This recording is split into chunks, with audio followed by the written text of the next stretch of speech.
Assalamualaikum warahmatullahi wabarakatuh. Perkenalkan, nama saya Kasih Saputra, peserta Latsar Angkatan 16 Kelompok 1 tahun 2022. Seorang pengguna yang memiliki kecakapan literasi digital yang bagus tidak hanya mampu mengoperasionalkan alat, melainkan juga mampu bermedia digital dengan penuh tanggung jawab.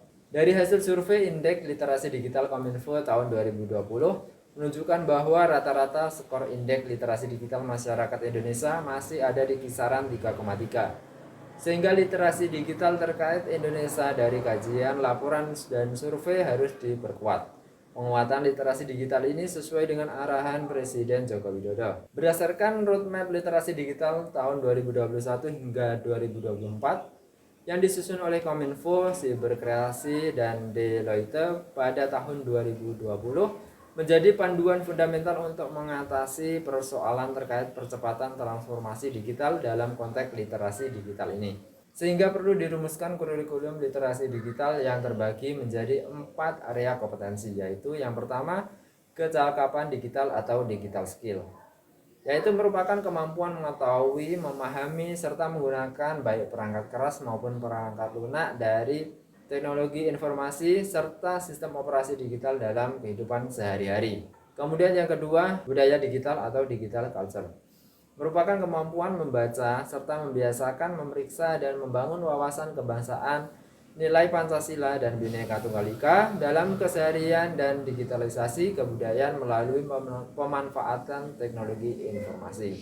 Kemudian area kompetensi yang ketiga yaitu etika digital atau digital etik, merupakan kemampuan menyadari, menyesuaikan diri, merasionalkan, dan mempertimbangkan tata kelola etika digital atau attitude kita dalam kehidupan sehari-hari. Kemudian kompetensi keempat adalah keamanan digital atau digital safety, merupakan kemampuan mengenali, mempolakan, menganalisis, menimbang, dan meningkatkan kesadaran perlindungan data pribadi dan keamanan digital dalam kehidupan sehari-hari.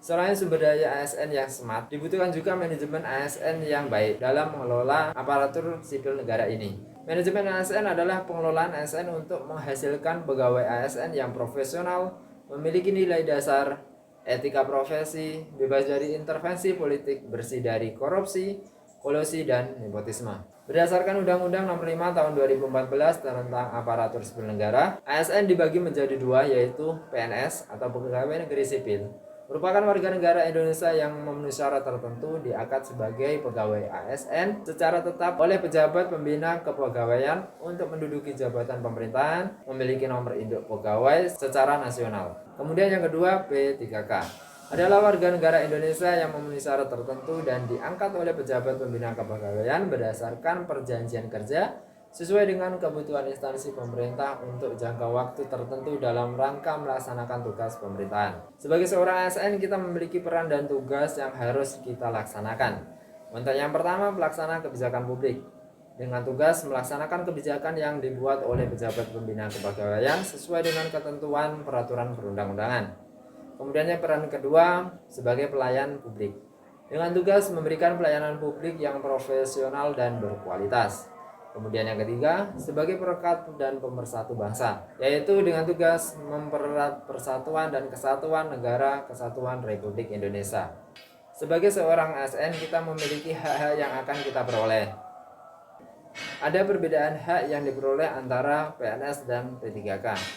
Untuk hak yang akan kita peroleh nantinya adalah, yang pertama adalah gaji, kemudian tunjangan, ketiga perlindungan, keempat pengembangan kompetensi, kelima jaminan pensiun dan jaminan hari tua, yang keenam adalah cuti. Sedangkan perbedaan di sini untuk hak yang diperoleh P3K adalah jaminan pensiun dan hari tua. P3K belum mendapatkan hak tersebut. Selain hak yang kita peroleh, tentunya ada kewajiban sebagai seorang ASN yang harus kita laksanakan. Untuk yang pertama, setia dan taat kepada Pancasila, Undang-Undang Dasar 1945, NKRI, dan pemerintahan yang sah. Kedua, menjaga persatuan dan kesatuan bangsa. Ketiga, melaksanakan kebijakan yang dirumuskan pejabat pemerintah yang berwenang. Keempat, menaati ketentuan peraturan perundang-undangan. Kelima, melaksanakan tugas kedinasan dengan penuh pengabdian, kejujuran, kesadaran, dan tanggung jawab. Kemudian yang keenam, menunjukkan integritas dan keteladanan dalam sikap, perilaku, ucapan, dan tindakan kepada setiap orang, baik di dalam maupun di luar kedinasan. Kemudian ketujuh, menyimpan rahasia jabatan dan hanya dapat mengemukakan rahasia jabatan sesuai dengan ketentuan peraturan perundang-undangan. Dan untuk kewajiban yang kedelapan, bersedia ditempatkan di seluruh wilayah Negara Kesatuan Republik Indonesia. Dalam menjalankan hak dan kewajiban, tentunya kita harus berpegang pada kode etik agar nantinya kita dapat menjaga harga dan martabat kita sebagai seorang ASN. Mungkin hanya itu sedikit ulasan yang dapat saya sampaikan terkait dengan Smart ASN dan manajemen ASN. Apabila ada kurang lebihnya, saya mohon maaf. Wassalamualaikum warahmatullahi wabarakatuh.